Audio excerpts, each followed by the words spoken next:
자, 아람 군대 장관 나아만이 엘리사의 명령을 따라서 요단강에서 7번 몸을 씻고 그 걸려있던 문둥병이 치유가 되었습니다. 이렇게 치유받은 나아만이 엘리사에게 자신의 모든 종들과 함께 찾아옵니다. 그리고 이스라엘의 하나님 외에는 온 천하에 신이 없다라고 고백합니다. 15절 말씀인데요. 15절에 나아만이 모든 군대와 함께 하나님의 사람에게로 돌아와서 그의 앞에 서서 이르되 내가 이제 이스라엘 외에는 온 천하에 신이 없는 줄을 아나이다. 청하건대 당신의 종에게서 예물을 받으소서 하니. 자, 사실 이런 고백은 나아만과 같은 이방인이 아니라 이스라엘 백성들이 해야 할 고백입니다. 하지만 이스라엘은 하나님을 떠나서 우상을 숭배하고 반대로 우상을 일삼던 이방인이 하나님의 은혜를 입고 하나님을 경배하며 이런 신앙의 고백을 하는 것입니다. 여러분, 이것은 성경이 보여주는 아이러니입니다. 그리고 또 동시에 하나님의 경고와 책망의 말씀입니다. 자, 나아만은 엘리사에게 예물을 바쳤지요. 하지만 엘리사는 그 예물을 거절합니다. 나아만은 앞으로 여호와 하나님만 예배하고 섬길 것을 약속하는데요.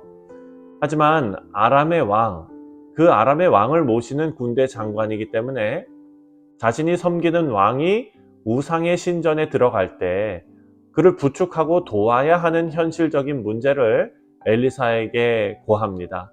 그러면서 사죄를 요청합니다. 이런 나아만에게 엘리사는 평안히 가라고 화평의 인사를 합니다. 여러분, 이 말씀은 역설이면서도 하나님의 경고라고 말씀드렸습니다. 이방인 나아만은 하나님의 은혜를 경험하고 하나님 앞에 신앙을 고백합니다. 하지만 이스라엘은 우리가 1장에서 살펴봤지만 아하시야 왕이 난간에서 떨어져 다쳤을 때 여호와 하나님을 버리고 에그론의 신 바알세붑을 찾아가서 도움을 청한 그 일이 기록되어져 있습니다. 이런 이스라엘의 썩은 모습을 하나님 앞에 자신의 신앙을 고백하는 나아만의 이야기를 통해서 적나라하게 폭로하고 있는 것입니다. 여러분, 이스라엘은 하나님의 백성입니다. 하지만 그들은 자신의 가치를 모르고 있습니다. 자신의 존재 가치를 모르고 하나님을 배신하고 어리석은 길로 가는 이스라엘은 영적 무지의 전형적인 모습을 보여주고 있고, 그 모습이 혹시 우리의 모습이 아닐지 우리는 우리 자신을 이 말씀에 비추어 보아야 할 것입니다.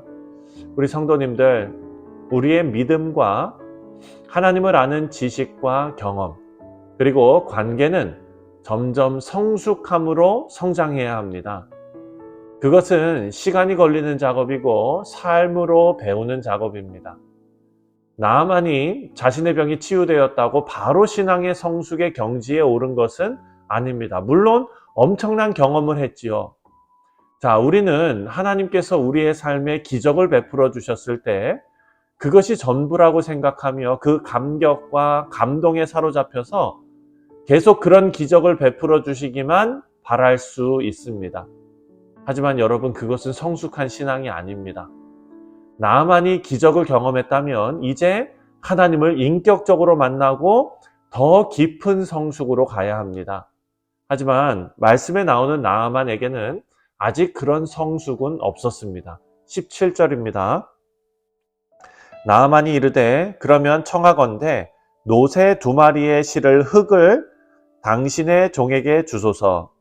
이제부터 종이 번제물과 다른 희생제사를 여호와 외에 다른 신에게 드리지 아니하고 다만 여호와께 드리겠나이다.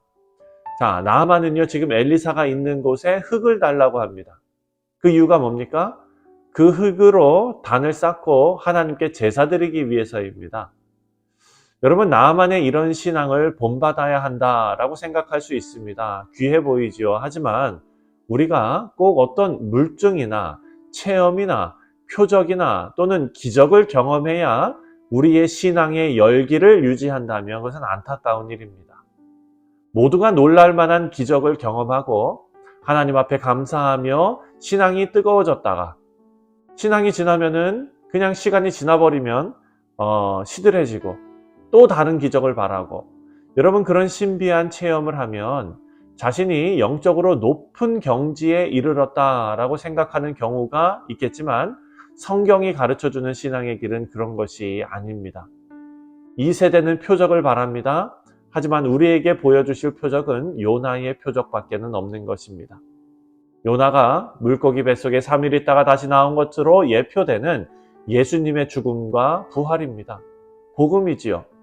우리를 죄에서 구하시고 사망 권세를 이기시고 부활의 소망을 주신 예수님과 동행하면서 하나님의 말씀이 충분하고 또 우리에게 주신 성경 말씀으로 하나님의 사랑과 은혜 그리고 하나님의 언약을 확신할 수 있는 그런 성숙한 성도들, 그리고 하나님 한 분으로 충분한 성도들이 되시기를 주님의 이름으로 축원드립니다. 오늘 말씀을 보면 엘리사는요, 하나님 한 분으로 충분한 사람이었습니다. 나아만이 얼마나 많은 예물을 가지고 왔겠습니까? 하지만 그 예물을 다 거절합니다. 하지만 엘리사의 사환 게하시는 예물을 거절하는 엘리사가 이해가 되지 않습니다.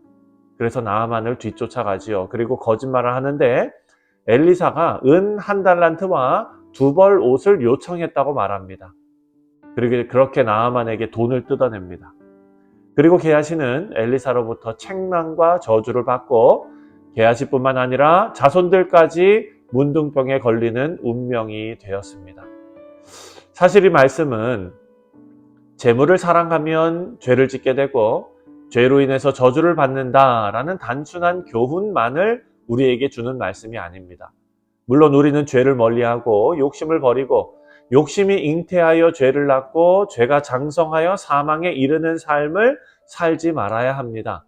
하지만 이 이야기의 핵심은 하나님의 택하신 공동체에 속해 있는 게하시도 비록 그가 엘리사 밑에서 하나님의 일을 도왔던 사람일지라도 하나님의 은총에서 제외되고 버림받는 인생이 되었다라는 사실입니다.